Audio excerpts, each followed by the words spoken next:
영화롭게 하고 서로 사랑합시다. 그렇게 인사들 나누십시오.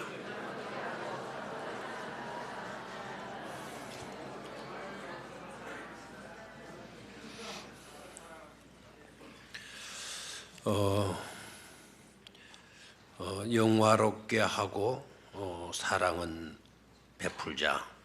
하나님은 영화롭게 하고 사랑은 베풀자. 제목을 그렇게 잡았는데 영화롭게 하고 서로 사랑합시다 라는 제목도 가능하겠습니다.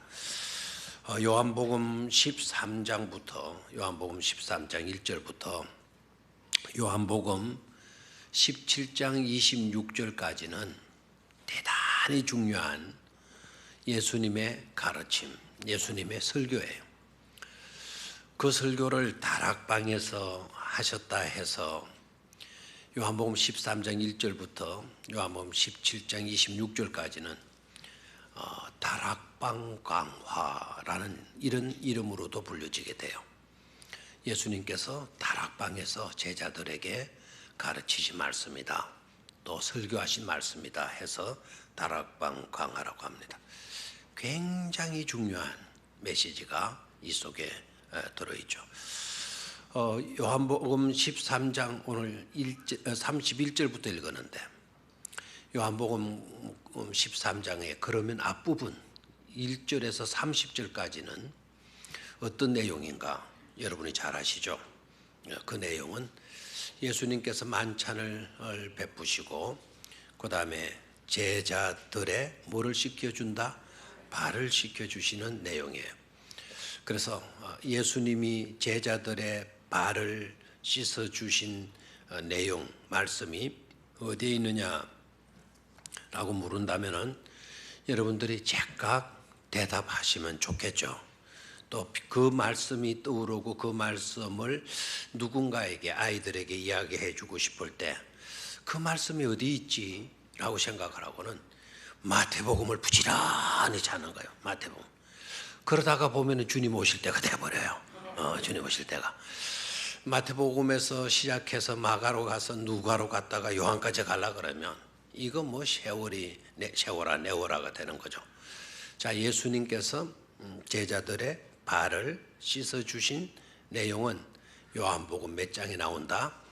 13장에 나온다 생각하시면 돼요. 13장에. 그래서 예수님의 다락방 강화는 예수님께서 제자들의 발을 씻어주신 그 사건, 그 내용 뒤에 바로 다락방 강화가 시작이 되어진다라는 겁니다. 자, 그러면은요 31절에서 오늘 35절까지 보겠는데 한 절 한 절을 좀 유의해서 좀 보시기를 바라요. 자, 31절 찾았습니까? 그가 나간 후에 이렇게 되어져 있습니다. 그가 나간 후에. 그러면 그가는 누구냐? 누가 나갔단 말이냐? 여러분 아시겠죠? 그 앞에 사건이 예수님의 발 씻어주시는 사건이다. 만찬과 더불어서 예수님이 제자들의 뭐를 씻어준 내용이다? 발을 씻어준 내용이다. 그 자리에 누가 슬그머니 빠져나갔죠? 유다가 빠져나간 거예요. 그러니까 예수님께서 유다가 계실 때에는 말씀을 하시지 않고 계시다가 유다가 빠져나간 후에 제자들에게 말씀을 하시기 시작해요.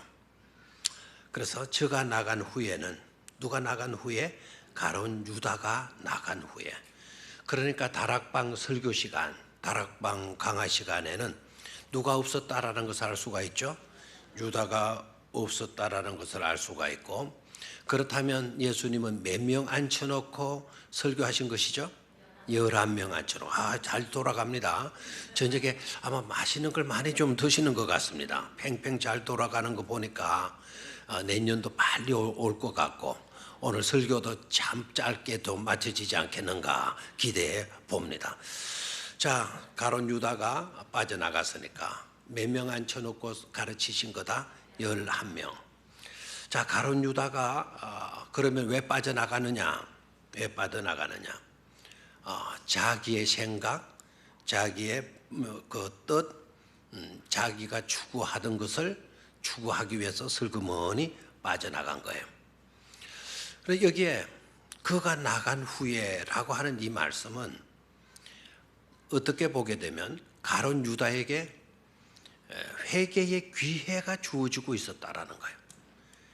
그간에도 가룟 유다가 뜻을 돌이키고 자기의 생각을 뒤바꿀 수 있는 그런 기회가 주어졌다라는 거예요.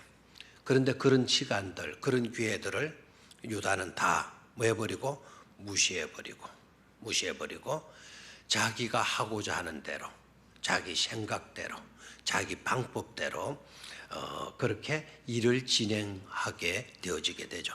자, 그 결과는 여러분 어떻게 되신지 알겠죠, 그죠? 자기 방법대로, 자기 기회대로, 자기 뜻대로, 자기 생각대로 회개하고 돌이킬 수 있는 기회가 있었는데도 불구하고 자기 뜻대로, 자기 방법대로, 자기 생각대로 한 결과 어떻게 됐죠? 가룟 유다는 비극의 주인공이 되고 말지 않습니까? 돼서요? 회개할 기회가 주어졌음에도 불구하고 회개하지 않고 끝내 자기 방법, 자기 생각, 자기의 뜻, 자기의 계획을 그대로 가지고 가요. 회개할 뭐가 있었는데, 기회가 있었는데 그때 돌이켰어야 되는데 자기 뜻 고집해요. 자기 하고 싶은 대로 그대로 하는 거예요. 결과는 비극의 뭐가 되었다? 주인공이 되었다. 왜 이렇게 되나? 가룟 유다가 그렇게 되어진 것은 에덴 동산 쪽으로 올라가야 돼요. 에덴 동산 안의 사건이 아니고 에덴 동산 밖의 사건. 에덴 동산 밖의 사건 뭐가 있었죠? 가인이 아벨을 뭐 하게 되죠? 쳐 죽이게 되어지지 않습니까? 그럴 때 하나님께서 가인에게 나타나셔요. 가인을 찾아가시는데 우리 성경 공부하셨으니까 여러분 잘 이해를 하시고 계시려고 합니다. 가인이 아벨을 죽이고 난 뒤에 하나님께서 가인을 찾아가셨을까요? 아니면 죽이기 전에 하나님께서 가인을 찾아가셨을까요? 아벨을 죽이고 난 뒤 아니면 죽이기 전? 죽이고 난 뒤. 여러분, 그래 50점밖에 못 맞는 거예요 지금. 하나님은 가인이 아벨을 죽이기 전에도 찾아가셨고 가인을 죽이고 난 뒤에도 찾아가셨어요. 그런데 전에는 찾아가지 않은데 죽이고 난 뒤에는 반응이 없어요. 그러니까 50점밖에 안 되는 거예요. 몰랐다는 거거든요. 죽이기 전에도 찾아가셨고 죽이고 난 뒤에도 찾아가셔서 질문을 하시죠. 죽이기 전에는 하나님께서 찾아가셔서 뭐라고 말씀하셔요? 가인아, 네 안색이 왜 그러냐? 라고 물어요. 네 안색이 왜 그러냐? 그러면서 하신 말씀이 뭔가 하니까 제가 네 문 앞에 웅크리고 있을지라도 너는 그 죄를 다스려야 하느니라. 제가 네 문 앞에 뭐 하고 있을지라도 웅크리고 있을지라도 너는 그 죄를 뭐 할 수 있어야 된다. 다스릴 수 있어야 된다라는 말씀을 해요. Sin is crouching at your door. 네 문 앞에 죄가 크로칭하고 있을지라도 그러나 you must master it. 너는 그것을 뭐 하도록 해야 된다. 다스릴 수 있어야 된다. 지배할 수 있어야 된다라는 말씀을 해. 그러니까 아벨을 죽이기 전에 하나님께서 찾아가셔서 가인에게 주의를 준 거예요. 네 문 앞에 웅크리고 있는 그 죄를 네가 뭐 하도록 해라. 웅크리고 도사리고 있는 뭐라 그러네 그걸 시시탄탐 호시탄탐 막 제가 호시탐탐 너를 노리고 있을지라도 너는 그 죄를 뭐 할 수 있어야 된다? 다스릴 수 있어야 된다. 딱 주의를 줬어요. 그런데 가인이 하나님의 주의, 경고의 말씀을 무시해버리는 거예요. 그렇게 되니까 문간에 크로칭하고 있었던 뭐가? 죄가 이제는 누구를 지배하게 되죠? 가인을 지배하게 되는 거예요. 그래서 아벨더러 우리 들판에 가자. 우리 들판에 나가보자. 그래서 꼬셔가지고 아벨을 데리고 나가고, 그리고 돌로 누구를 쳐 죽이고 맙니까? 동생 아벨을 쳐 죽이고 마는 거예요. 하나님이 경고를 주셔요. 하나님이 경고를 주시지만 하나님의 말씀대로, 하나님의 지시대로, 하나님의 명령대로, 하나님의 방법대로 따르지 않고 자기 방법, 자기 생각, 자기 좋을 대로 행동해요. 가인의 모습과 누구의 모습이 똑같아요? 누구의 모습이 똑같아요? 유다의 모습이 똑같아요. 가인이 죄를 다스리지 못함으로 비극의 주인공이 된 것처럼 오늘 유다도 그 죄를 다스리지 못함으로 인하여서 뭐가 됩니까? 비극의 주인공이 되고 마는 것을 보게 돼요. 됐습니까? 그래서 우리는 내 좋을 대로, 내 방법대로, 내 생각대로 살려고 하지 말고 하나님의 명령, 하나님의 말씀, 하나님의 뜻, 하나님의 방법, 하나님의 계획대로 사는 삶을 철저히 감당해 갈 수 있어야 될 줄로 믿습니다. 그러면 우리는 축복의 대열에 서게 되는 거예요. 영광의 자리에 우리가 놓이게 되는 겁니다. 내 방식대로, 내 주장대로, 내 생각대로 하지 말고, 그러면 비극의 주인공이 될 수밖에 없다. 자, 그 다음에 32절로 가요. 32절 찾았죠?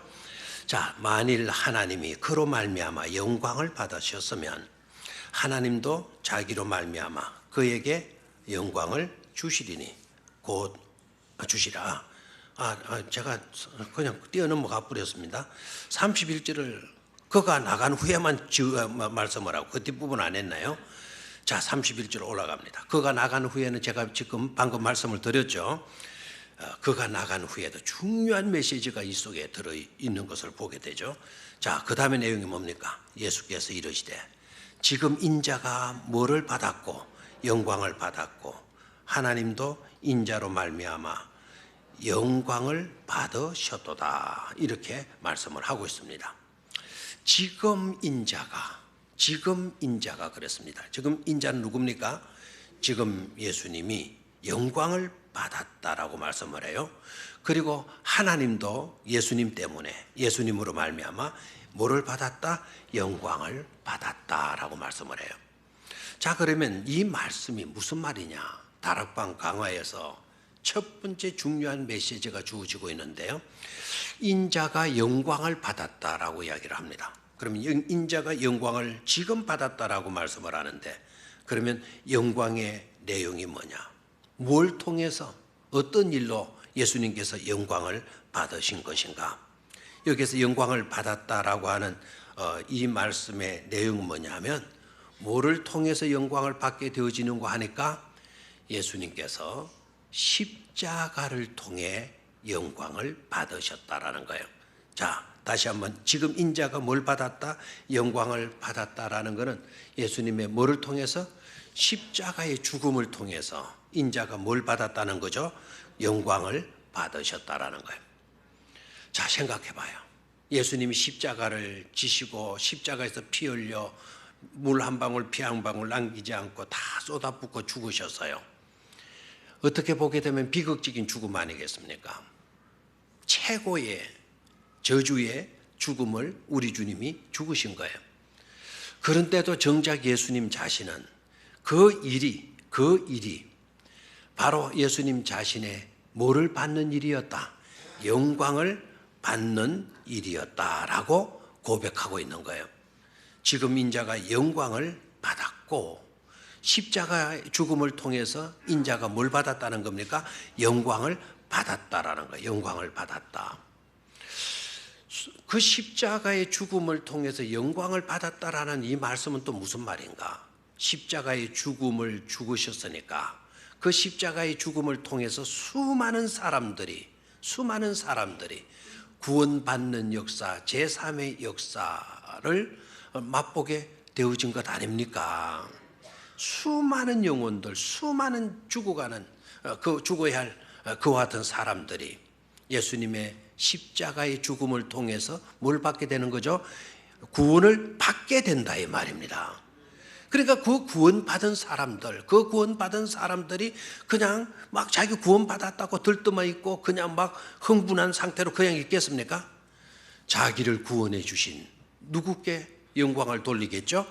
예수 그리스도께 영광을 돌리지 않겠습니까? 그래서 예수님께서는 자신의 십자가의 죽음을 통해서 영광을 받았고라고 말씀을 하는 거예요. 그런데 예수님만 영광을 받으신 것이 아니고 또 뭐라고도 말씀합니까? 하나님도 인자로 말미암아 뭐를 받으셨도다. 영광을 받으셨도다. 하나님도 인자 예수님의 십자가의 죽음을 통해서 뭐를 받으셨도다? 영광을 받으셨도다. 이 말씀의 내용은 뭔가? 하나님의 뜻하심, 하나님의 계획이 예수 그리스도로 말미암아 이루어지지 않습니까? 하나님이 세웠던 그 계획, 하나님이 뜻하셨던 그 모든 뜻들이 예수님을 통해서 다 성취가 되어지잖아요. 아멘입니까?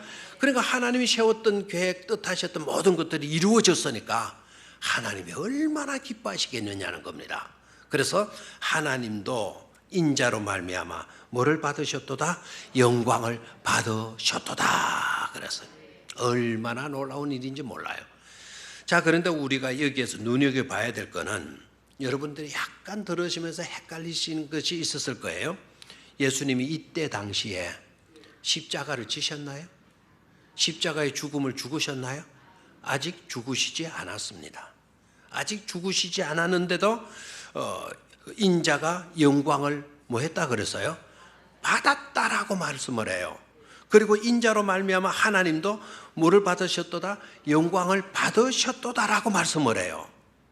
미래형으로 말씀하지 않고 뭐라고 말씀하시죠? 과거형으로 말씀을 하신다 이 말입니다.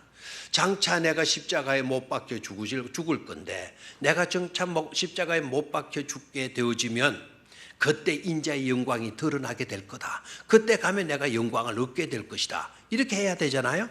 그리고 내가 하나님의 뜻을 이루어 드린 일로 우리 하나님께서도 그때 뭐를 받으실 것이다. 영광을 받으실 것이다 라고 말씀을 해야 되잖아요. 그런데 아직 죽으시지도 않았어요. 아직 하나님의 뜻이 확실하게 확정적으로 이루어진 것도 아니에요. 그런데 우리 주님께서 인자는 지금 영광을 받았고 하나님도 나 때문에 뭐를 받았다? 영광을 받으셨도다라고 이야기를 하는 거예요. 자, 이 사건, 이 말씀이 좀 애매하잖아요. 그러니까 이 애매할 때는 좀 더 깊이 이 말씀을 묵상해야 돼요. 다시 31절 시작 부분이 뭡니까? 그가 나간 후에 그러니까 배반전 누가 나갔죠? 유다가 나가게 되면 유다가 자기 생각을 자기 방법대로 자기가 하고자 하는 그 일을 하게 될 거다라는 거예요.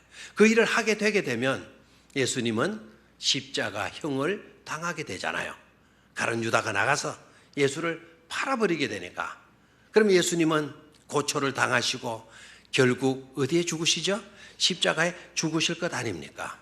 그러니까 가룟 유다가 나갔다라는 것은 자신의 십자가의 죽음이 기정사실화 된 거나 다름이 없다라는 거예요. 그런 기정사실화 된 거나 다름이 없지만 그렇게 되어졌을 때 이미 나는 뭐를 얻게 되는 거고 영광을 얻게 되는 거고 그 일로 누구도 영광을 받으시게 되는 거다. 하나님께서 영광을 받으신 것이 되어지시는 것이다 라는 거예요. 미래에 되어질 일을 오늘 여기에서 분명하게 내다보시고 계시는 것처럼 마치도 과거에 일어났던 사건처럼 오늘 현실에서 지금 우리 주님은 말씀을 해 주시고 계시는 거죠. 아멘입니까? 그래서 여러분 장차 내가 죽어야 천당 가고 죽어야 죄용서문 받고 죽어야 내가 하나님의 백성으로 인침을 받는 것으로 생각하지 마세요. 예수 그리스도를 오늘 내가 믿는다면 이미 나는 죄 용서함 받았고 나는 이미 천국 시민이 되었고, 아멘입니까? 나는 이미 하나님의 유업을 기업을 받을 수 있는 자격이 이미 내게 주어졌다라고 이렇게 확정하고 고백할 수 있어야 된다 이 말입니다. 앞으로 그렇게 되겠죠. 이런 식으로 말하면 안 돼요. 여러분 예수 그리스도를 믿습니까? 예수 그리스도의 십자가의 죽음이 우리를 위한 죽음이신 줄로 믿습니까? 그렇다면 여러분들은 장차 죽을 때 가서 죄 용서함을 그때 가서 받으시는 것입니까? 아니면 예수님을 나의 구주로 믿는 바로 이 시점, 이 시간 이렇게 고백하는 바로 지금 우리가 죄 용서함을 받은 것입니까? 이미 우리는 뭘 받은 거죠? 죄 용서함을 받은 것이다 이 말입니다. 확정할 수 있는 믿음을 우리가 가지는 것이 중요하겠습니다. 자, 32절로 내려갑니다. 만일 하나님이 그로 말미암아 뭐를 받으셨으면, 그로 말미암아는 누구죠? 또 예수 그리스도예요. 여기에서 그로 말미암아 예수 그리스도에 여기에서 뭘 의미하느냐? 부활과 성천을 의미해요. 그러나 예수 그리스도가 부활하시고 예수 그리스도가 성천하시는 일로 됐습니까? 영광을 받으셨으면 하나님도 자기로 말미암아 그에게 영광을 주시리니 곧 마시게 된다. 곧 지금 주시게 된다라는 거예요. 아멘입니까? 예수 그리스도가 죽음에서 다시 살아나셨다. 이건 영광스러운 일이 아니고 무엇이겠습니까? 아멘입니까? 그리고 하나님의 모든 뜻들을 이루시고 이제는 부활까지 하시고 그리고 부활을 제자들에게 확증시켜 주시고 수많은 사람들에게 부활하신 모습을 보여주시고 이제 때가 되어지니 하나님의 나라로 성천하여 올라가시게 되어지니까 얼마나 영광스러운 일입니까? 아멘입니까? 그래서 인자가 그로 말미암아 하나님이 인자로 말미암아 영광을 받으셨다면 만일 하나님이 그로 말미암아 영광을 받으셨으면 하나님도 자기로 말미암아 그에게 뭐를 주시리니? 영광을 주시니 곧 주신다라는 거예요. 그러면 예수님께서 하나님이 주신 영광이 뭐냐? 하나님의 뜻을 그대로 이루어 드리고 산 예수 그리스도에게 안겨주신 영광이 뭐냐? 성경을 보면 분명히 드러나고 있어요. 마태복음 28장을 읽어보면 주님께서 이렇게 말씀을 하셔요. 하늘과 땅의 모든 권세를 내게 주셨으니, 하나님께서 예수에게 안겨주신 것이 뭐라고요? 하늘의 권세와 땅의 모든 권세를 누구께 안겨주셨다? 예수 그리스도에게 안겨주셨다라는 거예요. 요한복음 5장 22절 한번 찾아볼까요? 요한복음은 이제 아까는 마태복음 28장은 앞으로 몇 건을 넘겨야 되니까 괴롭히는 일이 될까 봐 찾아라 소리는 안 했고요. 요한복음 5장 22절을 같은 성경이니까 몇 장만 넘기면 되죠. 요한복음 5장 22절을 보도록 하겠습니다. 요한복음 5장 22절.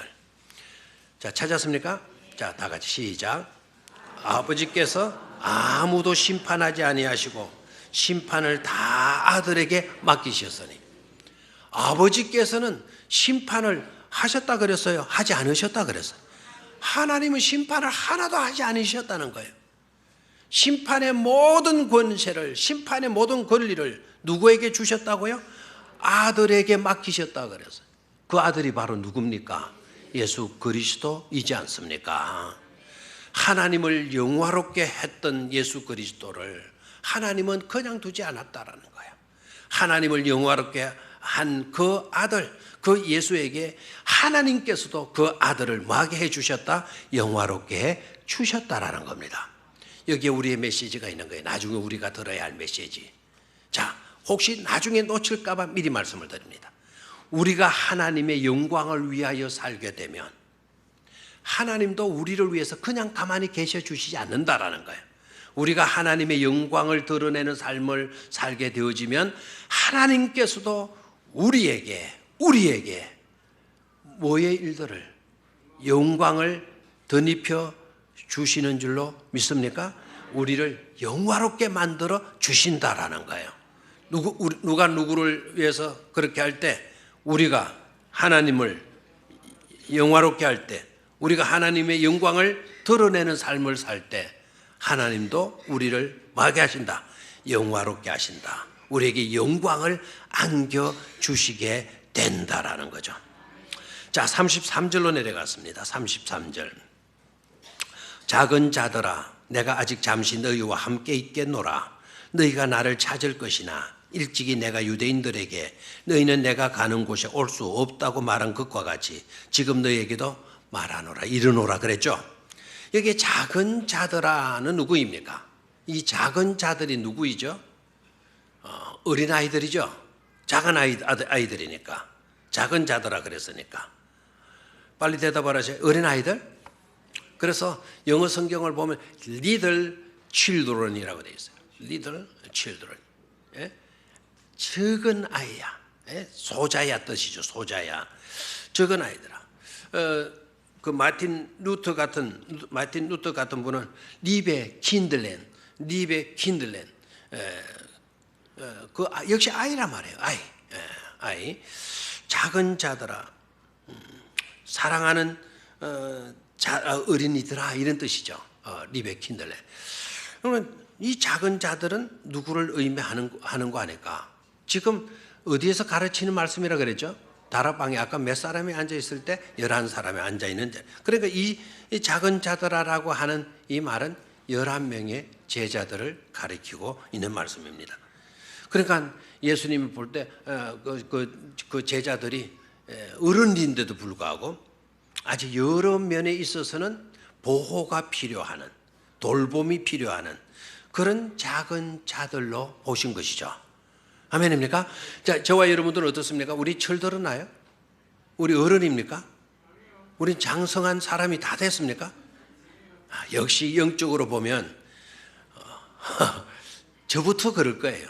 너무 유치하고 너무 개구쟁이고 너무 장난꾸리고 이렇게 보이지 않겠어요? 그래서 little children 아니면 리베라는 말은 사랑한다는, 이킬리베디히, 나는 너를 사랑한다. I love you 이잖아요.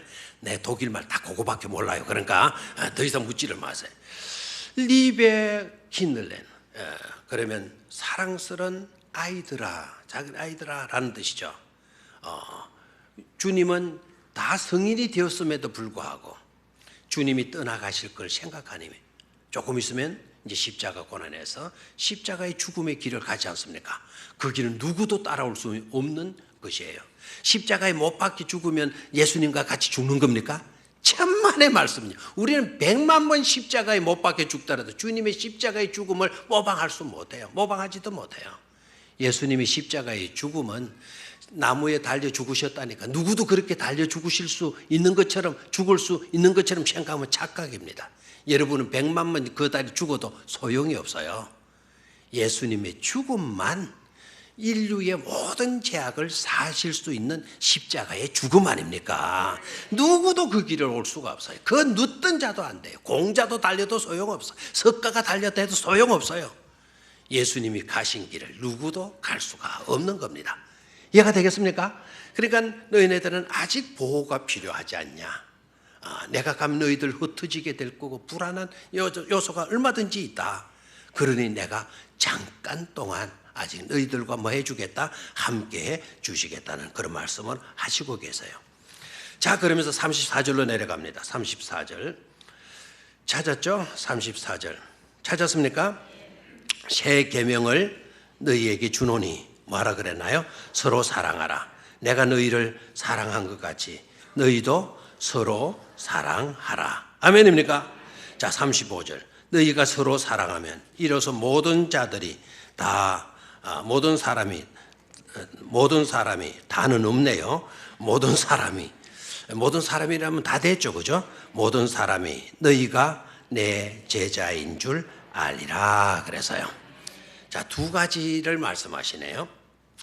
자, 우리가 서로 사랑하면 뭐가 된다 그랬죠? 이로써 모든 사람이 너희가 내 제자인 줄 알리라 그랬어요. 자, 여기에서 여러분 새 계명을 너희에게 주노니 그랬다고 한다면 이때까지의 계명은 헌 계명이었죠. 맞죠? 구닥다리 계명이고, 이제 내가 뭐라 그러나 이거 완전 신제품 사랑을 너에게 준다. 새로운 사랑을 계명을 너에게 준다. 그러면서 너희도 뭐 하라 그랬나요? 너희가 서로 뭐 하라 그랬죠? 사랑해라. 사랑해라. 새 계명을 내가 너희에게 준다. A new command I give you. 내가 너에게 A new command, 새로운 계명을 너에게 준다라고 해요. 그럼 그 새로운 계명이 뭐냐? 새로운 계명이 뭐냐? 그 새로운 계명이 바로 뭐라 그랬나요? 내가 너희를 사랑한 것 같이 너희도 서로 뭐 해라? 사랑해라라는 거예요. 너희도 서로 뭐 하라? 사랑해라. Love one another. Love one another. 너로부터 다른 사람을 뭐 하도록 해라. 사랑하도록 해라. 라는 이야기를 해요. 자, 서로 사랑하라.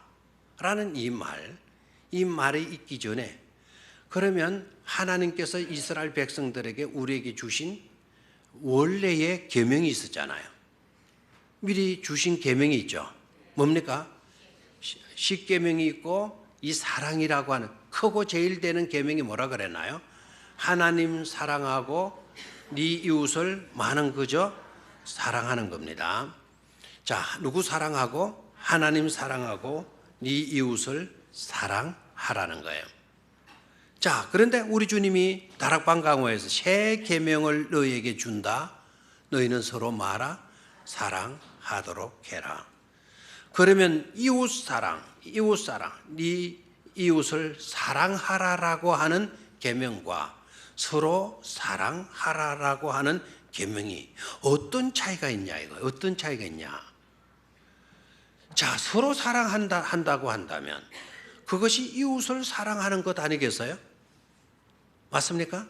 그런데 이웃을 사랑하는 것이라고 한다면 그게 서로 사랑하는 의미일 건데 어떻게 우리 주님은 새 계명을 너희에게 준다 그래 놓고 지금까지의 계명 그것 가지고 안 돼. 내가 너희에게 새 계명 주는데 서로 사랑하도록 해라. 별 차이가 없는 계명을 주시면서 어떻게 새로운 계명이라고 우리 주님께서 말씀을 하시나 하는 거예요. 일단 우리는 여기에서 새 계명이 바로 뭐라고요? 새 계명이 어떤 계명? 서로 사랑하라라고 하는 계명이죠. 자, 그러면 일단 이 메시지를 오늘 우리가 들어야 되는데 오늘 우리가 이 메시지를 듣고 그렇다면 우리의 삶을 어떻게 살아야 되나? 적용의 문제가 중요한 것 아닙니까? 듣는 것도 중요하지만 듣고 난 뒤에 그 들은 내용으로 우리가 어떻게 반응하며 살 것인가? 대단히 중요한 문제죠. 중요해요, 안 중요해요? 듣는 것은 잘하고 그것을 우리의 삶으로 옮겨놓지 못하면 우리 기만 당나귀기가 되는 거예요. 기만 자꾸 커지는 거죠. 우리 머리통만 자꾸 커지는 거예요. 그럼 불균형의 사람이 되고 말잖아요. 그래서 듣는 것도 잘해야 되지만 들은 말씀을 우리의 삶으로 뭐 하는 일도 잘해야 된다. 옮겨 놓는 것도 잘해야 된다. 그것이 바로 그 말씀을 받았으면 그 말씀대로 우리가 어떻게 살아야 되나 하는 것으로 나아가야 된다 이 말이죠. 자, 그럼 어떻게 살아야 할까요? 첫 번째 우리가 이 본문에서 우리가 들어야 할 내용이 바로 뭡니까? 나의 뜻을 중요시하기보다 나의 방법대로 살기보다 내 생각대로 살기보다 누구의 생각? 하나님의 생각. 누구의 뜻? 하나님의. 누구의 방법대로? 하나님의 방법대로 살아가야 한다라는 거예요. 아멘이면 큰 소리 좀 아멘을 하시면 안 좋겠어요? 내 방법, 내 생각, 내 목적, 내 좋을 대로가 아니라 누구 좋을 대로? 누구의 방법으로? 하나님의. 누구의 뜻대로? 누구의 생각대로? 하나님의 생각대로. 아멘입니까? 두 번째로 우리는 누구를 높여야 되나? 하나님을 높이는 삶을 살아야 된다라는 거예요. 하나님을 높이는 삶, 그것 자체가 하나님을 영화롭게 하는 일일 뿐만 아니라 하나님을 영화롭게 하는 일로 그치고 말면 우리는 하나님의 기쁨 주가 되고 마는 것 아닙니까? 저와 여러분들은 하나님의 기쁨 주로만 살고 우리의 삶에 있어서는 기쁨이 없는 그런 삶을 살라고 하나님은 요구하지 않아요. 하나님은 얌체 치사한 하나님이 아니셔요. 하나님은 자기 좋을 대로만 추구하고 그래서 우리에게 하나님을 영화롭게 하라, 나를 영화롭게 하라, 자꾸 그런 식으로만 명령하시는 하나님을 생각하지 마세요. 진정 하나님을 높이게 되어지면 우리의 삶도 더 높아지고 더 고귀해지고 더 복되게 될 줄로 믿습니까? 우리가 뭡니까? 우리가 흙이잖아요. 흙인 우리가 하나님을 높이고 하나님을 자랑하고 하나님을 높이는 도구로 흙이 사용되어진다고 하면 이것처럼 행복하고 이것처럼 가치 있고 이것처럼 즐거운 일이 어디 있겠습니까? 아멘 아닙니까? 아무것도 아닌 내가 하나님을 높일 수 있다니, 아무것도 아닌 내가 하나님을 자랑하고 하나님을 찬양하고 하나님의 영광을 위할 수 있다니, 이것처럼 복된 일은 없는 줄로 믿습니다. 그래서 우리는 누구를 높이는 삶을 살아야 돼요? 하나님 높이는 삶을 살아야 돼요. 이솝의 우화 가운데, 이분 참 대단한 사람이죠, 그죠? 내 혼자만 그렇게 생각하는 것 같아요. 이솝은 대단한 사람 아니죠? 예, 이솝. 이분의 그 우화 가운데 임금님과 당나귀 알죠? 당나귀가 임금을 태우고 나간 거예요. 나가니까 온 백성들이 나와가지고 그냥 막 환호를 하고 춤을 추고 그냥 막 구호를 외치고 하니까 요 당나귀가 지 보고 그러는 줄 알고, 지 덩거리에 뭐가 있는 걸 모르고, 누가 타고 있는 걸 모르고, 임금님 타고 계신 걸 모르고, 막 온 백성들이 지 보고 그냥 환호하고 막 춤추고 좋아하는 줄 알고, 그만 이 당나귀가 그냥 우쭐해버렸어. 신난다 하고 까불기를 시작해버렸어. 까불다가 누가 톡 떨어져 버렸어요? 임금이 톡 떨어져 버렸어. 그리고 나니까 어떻게 되겠어요? 임금님이 딱 떨어지고 나는데 백성들이 말이죠, 엄마라 하고 기겁을 하고, 저놈의 당나귀 죽여버려라, 저놈의 당나귀 죽여버려라. 그래 누가 나오더니 당나귀 목을 싹 뺐다는 거예요. 이솝의 우화예요. 놀라운 교훈이 있죠. 우리가 이렇게 존경받고 사랑받고 막 우리 때문에 막 환호가 일어나고, 나 때문이 아니라는 거죠. 내가 모시고 계신 누구 때문에, 하나님 때문이라는 걸 알아야 돼요. 하나님 때문에. 하나님이 높이게 되면 등 따라서 나기도 영광을 얻는 것 아닙니까? 근데 까불다가 지가 최고인 줄 알고, 지가 뭐 나도 된 것처럼 이렇게 막 앞발 들고 뒷발 들고 까불어 사다가 누구 떨어지게 되니까? 하나님 떠나시게 되니까, 임금 떠나게 되니까 한순간에 칼이 날라와서 내 목을 쳐버리고 만다라는 거예요. 그 순간에 우리는 뭐 나고 말아요? 끝장나고 만다라는 거예요. 아멘입니까? 절대로 나를 내세우려고 하지 마세요. 아무것도 아닌 흙덩이 있는 이것을 자랑하려고 할 필요가 없어요. 흙덩이가 하나님의 영광을 위할 수 있다라는 거, 나귀가 임금님을 태울 수 있다라는 거, 이것처럼 영광이 어디 있겠어요? 그거는 삶을 우리는 추구하며 살아야 될 줄로 믿습니다. 또한 우리가 어떻게 살아야 하나? 대신해 주는 삶을 사는 것이 중요하다라는 거예요. 왜 주는 삶? 대신해 주는 삶. 사랑할 이웃이 있다라는 거, 섬길 수 있는, 봉사할 수 있는 그런 자리가 있다라는 거, 그 있음에 뭐 할 수 있어야 된다? 감사할 수 있어야 된다라는 거예요. 아멘입니까? 여러분들의 이웃, 도와줘야 될 이웃, 그런 사람이 있거든. 부담스럽게 여기지 말고, 귀찮게 여기지 말고, 거북하게 여기지 말고, 오히려 도울 수 있고 섬길 수 있고 봉사할 수 있고 사랑할 수 있는 바로 그 사람이 있는 것에 대해서 말 수 있어야 된다? 감사할 수 있어야 된다라는 거죠. 그 다음에 네 번째로 자발적이고 온전한 순종의 삶을 살 수 있어야 된다라는 거예요. 다시 한번 뭐라고요? 자발적이고 온전한 순종의 삶을 살 수 있어야 된다라는 거죠. 하나님께서 자기를 통하여 영광을 받으셨으면 우리 예수님은 십자가를 지시는 거예요. 그 십자가를 지시는 일로 누가 영광을 받으셨어요? 하나님께서 영광을 받으셨어요. 그럼 십자가를 우리 주님께서 억지로 지셨나요? 자발적으로 지신 줄로 믿습니까? 자발적으로. 그리고 온전한 순종으로 우리 주님께서는 하나님의 뜻을 감당하셨다 이 말입니다.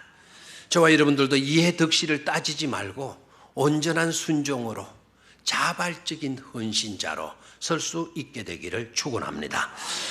마지막 다섯 번째는 내가 새 계명을 너희에게 주노니 너희는 서로 마도록 해라.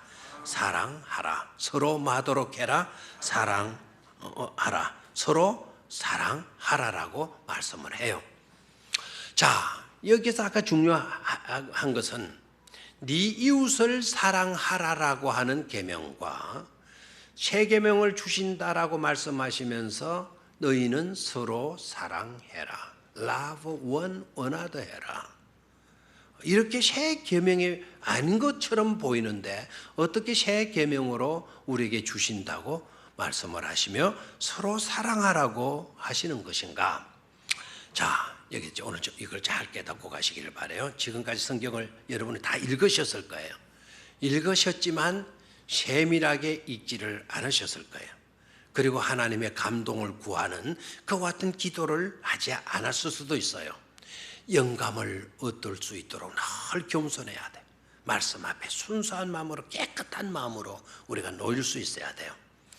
우리 주님은 일단 옛날 율법을 옛날 계명을 폐기하러 오신 분입니까? 우리 주님이 율법을 폐기 처분하셔서 쓰레기통에 집어던지기 위해서 오신 것 맞습니까? 아니죠. 우리 주님은 율법을 폐기하러 오시지 않으셨다고 우리 주님 자신이 말씀을 하셨어요. 나는 율법을 폐기하러 온 것이 아니라 율법을 완성하기 위하여 오셨다고 말씀하신 줄 믿습니까? 우리 주님은 율법을 온전케 하기 위해서 완전케 하기 위해서 완성해 주시기 위해서 우리 주님이 오셨다라는 거예요. 그러면 이 네 이웃을 사랑하라라고 하는 계명과 서로 사랑하라라고 하는 이 계명은 서로 대립되는 계명이 아니다라는 거죠. 이웃을 사랑하는 계명은 가지고는 부족한 점이 있어. 이제 우리 주님께서 새 계명을 주시면서 그 부족한 계명을 온전케 하시기 위하여 서로 사랑하라고 말씀을 하신 거다 이 말입니다. 그런데 이웃을 사랑하라, 서로 사랑하라 똑같은 내용인 건데 이게 무슨 부족하고 뭐가 있어야 완전하게 되어지는 것이냐? 그런 의문과 갈등이 생기잖아요. 그래서 중요한 게 뭐냐면 네 이웃을 사랑하되 네 몸과 같이 사랑하라는 거예요. 알겠습니까? 자, 여기에서 생각을 해야 돼요.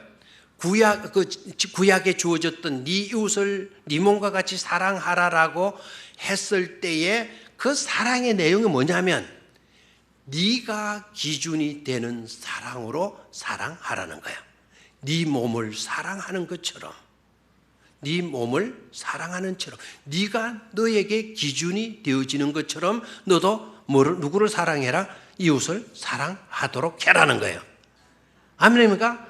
그래서 네 이웃을 네 몸과 같이 사랑하라.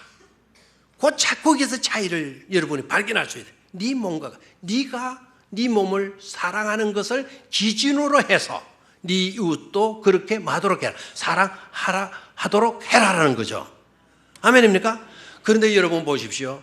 내가 내 자신을 사랑하는 그것, 내가라고 하는 것은 불완전하지 않습니까? 온전치 못하지 않습니까? 내가 사랑할 때 이기적인 사랑도 그게 들어있을 때가 있어요, 없어요? 있죠. 내가 너를 사랑하는 건 맞아. 그런데 내가 이렇게 너를 사랑해 주면 너도 앞으로 나한테 뭐 해주겠지? 잘해주겠지. 이게 뭡니까? 이기적인 이 말이 제대로 됐나요? 이기주의적인 욕심, 생각이 그 속에 들어가 있는 거죠. 그래서 네 이웃을 네 몸과 같이 사랑하라라고 하는 이것은 네가 네 자신을 사랑하는 것, 그것이 기준이 기준으로 삼아서 네 이웃도 마라 사랑하라 라고 했지만 내가 기준이 될 때 제한적이잖아요. 부족한 점이 있어요, 없어요? 있죠. 됐습니까? 그래도 우리 주님은 그래라도 사랑하라는 거예요.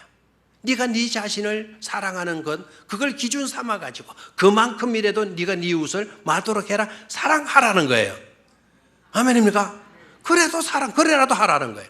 우리 주님께서 내가 너에게 새 계명을 너에게 주노니, 잘 들으세요. 이제는 내가 너희를 사랑한 것 같이. 여기에서 내가는 누구입니까? 예수님이에요.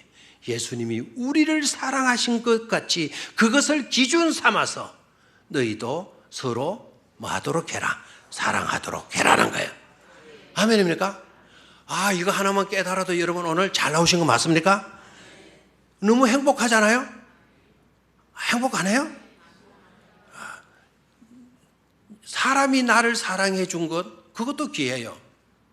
그런데 우리 주님이 사랑하신 것처럼 우리 주님이 사랑하시는 그 사랑으로 내가 사랑을 받고 있다고 한다면 이거 감격스러운 일이 아니고 무엇이겠습니까?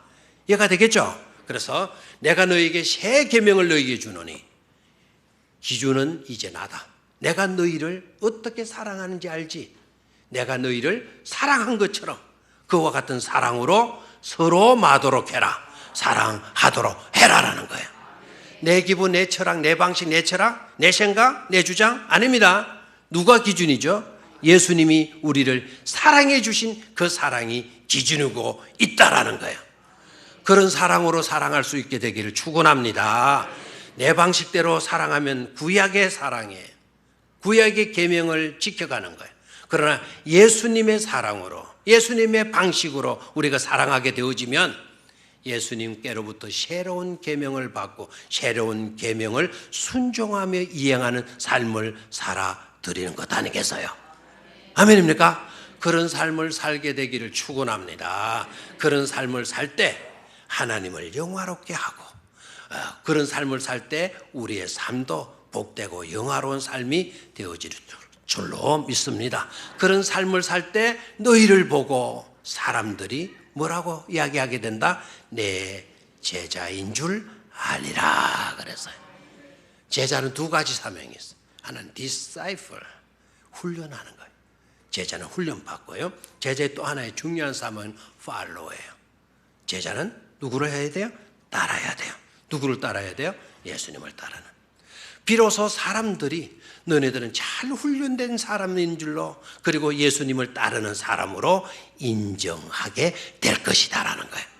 우리의 삶이 이런 모습으로 드러날 수 있기를 주의 이름으로 축원합니다.